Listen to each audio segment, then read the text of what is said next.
What's up guys, Lewin here at Garageband and Beyond. I just needed a minute out of my studio before I made this video. I've been in there all week. I mean, I've been in there for years, but I've been in there all week and my butt hurts from sitting in that seat. So anyway, today I wanted to talk about things that I wish I had known when I first started recording.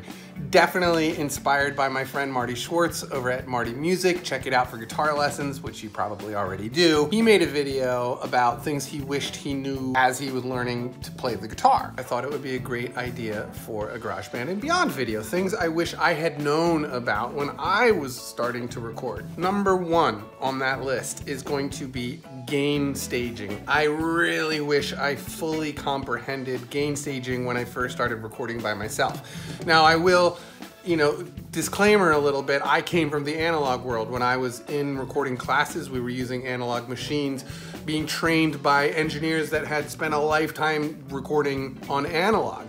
Suddenly, digital was becoming a thing, like ADATs and DA88s from Tascam. All that kind of stuff started becoming new, and then of course Pro Tools started becoming a thing, which I was learning on as well. But I was coming from analog teachers who were all about high signal levels going to their tapes, to reduce noise, better tone, all sorts of reasons for hitting a tape harder with lots of signal. But in the digital world, that is not true. So that's something that I personally had a challenge with because I had been taught one way and then the reality of digital recording was really a different way. So I've made a video about this already. I'm gonna pop a link up for it above my head. You see it floating now, hopefully. And but that is basically a gain staging video, but it is titled Why Your Final Exports Don't Come Out Loud Enough. But it's really a video and a lesson about gain staging. So check out that video for all the details there. Second thing that I really wished I had known was that when I was having troubles because of a buzz or something just didn't sound right, like something was not working properly, it was probably always the microphone cable or whatever cable between my guitar and the interface or the microphone and the interface. It's always one of those cables.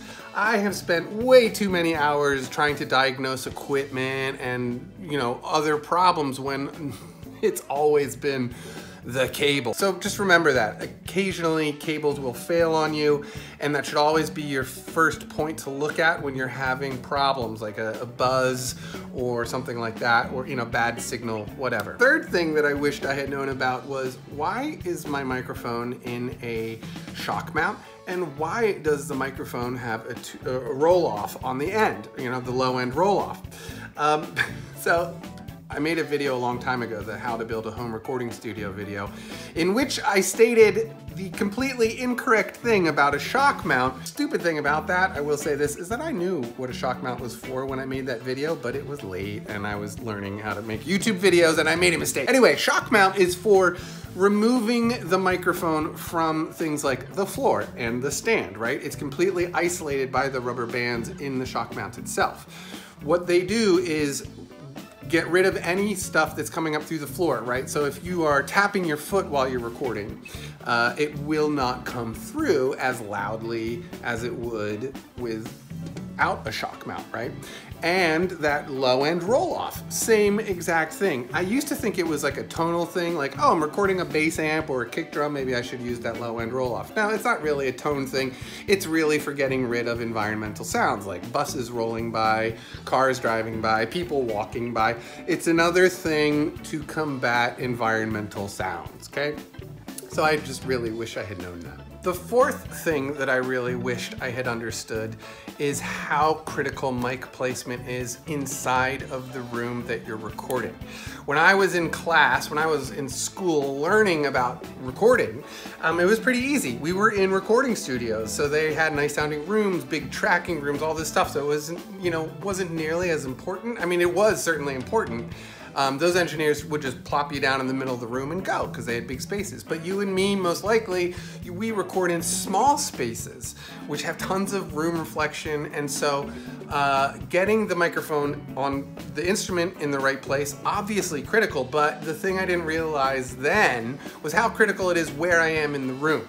Now this is something that takes a little bit of time to figure out, and by that I mean you need to just sit there and sort of like start in your main position, record it, move to a different part of your room, record it, move to another part of the room, record it, and then go back and listen to those recordings. You're listening not only for the tone of the instrument, of course, but what you're really trying to hear is the room and the way it's coming in through the microphone. That room sound is always going to be a component of your recording, and it's something that gets widely ignored. It's not something that you're EQing. If you are, you're usually trying to get rid of it, right? So it's important that you experiment in your space to figure out where your stuff and your instruments sound the best. That takes time, but I do wish that I had known that in the beginning, because I used to struggle.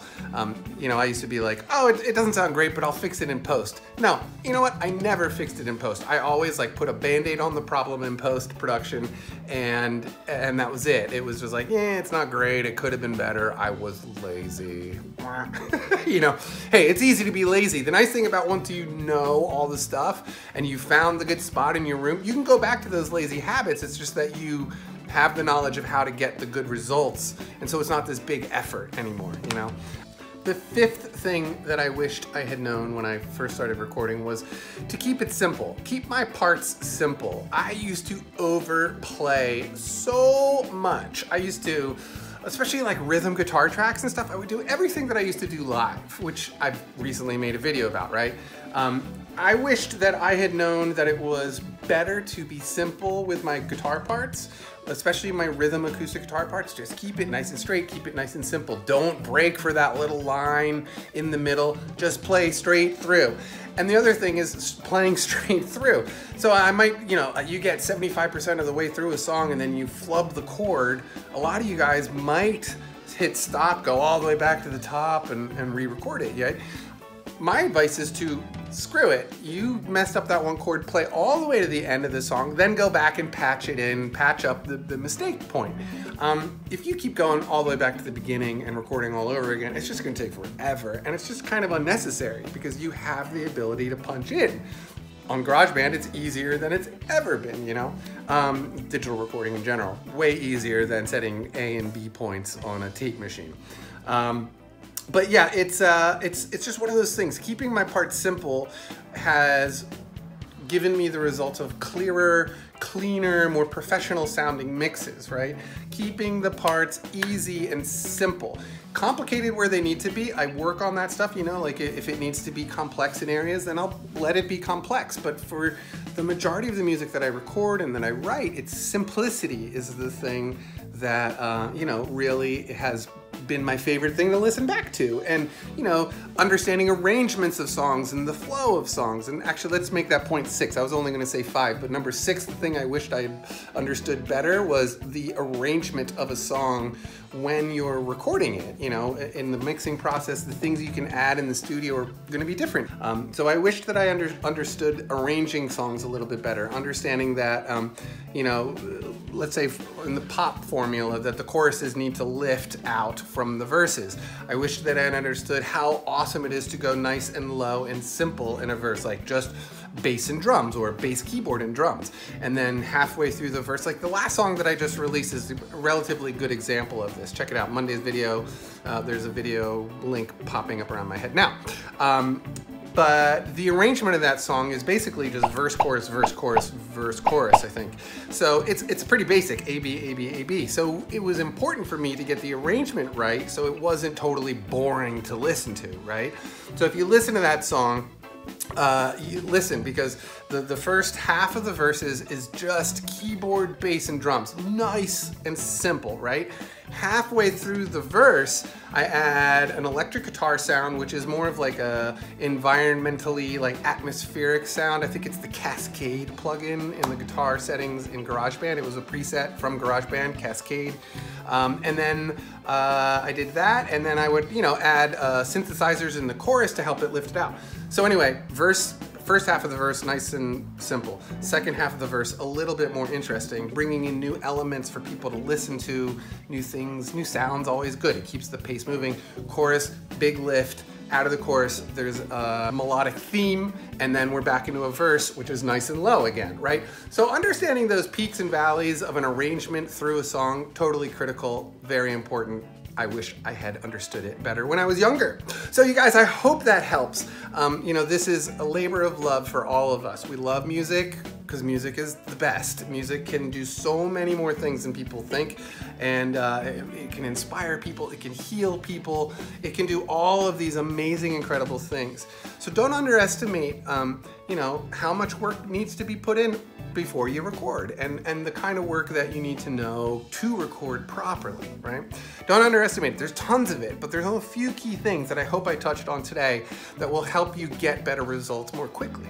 Especially if you're a beginner. So you guys, thank you as always for watching. This video was brought to you by my patrons on Patreon. This is a video that they requested actually, and then I saw the Marty music video and I was like, I'm making that video too. Thank you, Marty, for the inspiration, and thank you patrons for, you know, supporting the channel and making this video right here very possible.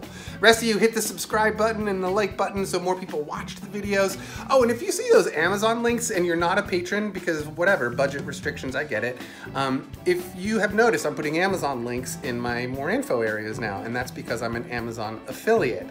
That means that if you go to Amazon through one of my links, and you don't even have to buy the thing that I'm reviewing or that I'm linking to, but if I am the person who brought you to Amazon's front door, I will get a little percentage of the sale, a commission on that sale, of whatever it is that you buy. I mean, I have gotten commissions on dog food, which totally blew my mind, but so if you'd like to support the channel in a different way than the Patreon thing, you can, you know, if you ever see an Amazon link and you're like, hey, I gotta buy something on Amazon, but I'll get to their front door from a Lewin link, hey, that'd be awesome, because then, you know, commission, hey!